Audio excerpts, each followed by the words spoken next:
Il est petit, jaune, presque inoffensif. Et pourtant, si Pikachu existait vraiment, ce serait l'un des êtres les plus imprévisibles de notre monde. On le reconnaîtrait tout de suite. Ses joues, son regard, cette énergie qui crépite, même quand il ne bouge pas. Dans la nature, Pikachu éviterait le conflit. Il préférerait observer, attendre. On le retrouverait dans des zones étranges, des clairières, des pylônes abandonnés, des lieux où l'électricité circule encore. Il ne produit pas l'énergie, il la ressent. Pikachu est un capteur vivant.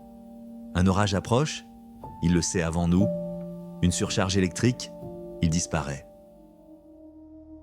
Dans un monde réel, il deviendrait rapidement un mystère scientifique. Comment un si petit corps peut-il contenir autant d'énergie? Pourquoi ces décharges ne le blessent jamais? Les chercheurs observeraient, mesureraient, sans jamais vraiment comprendre. Mais Pikachu, lui, ressent tout. Le stress, le bruit, la foule. Trop de lumière et il fuit. Trop de tension et il se replie. Car Pikachu n'est pas une machine. C'est un animal, curieux, vif, émotif. Dans les villes, il deviendrait une légende. Un mythe urbain. Personne ne le verrait vraiment. Mais tout le monde en parlerait. Toujours aux mêmes endroits. Des parcs silencieux, des toits, des zones oubliées entre le béton et les câbles. On raconterait qu'il apparaît avant les pannes, quelques secondes avant qu'un quartier s'éteigne. Car Pikachu ne provoque pas le chaos, il le sent venir lorsqu'un réseau sature, lorsqu'un transformateur surchauffe, lorsqu'une tension devient instable.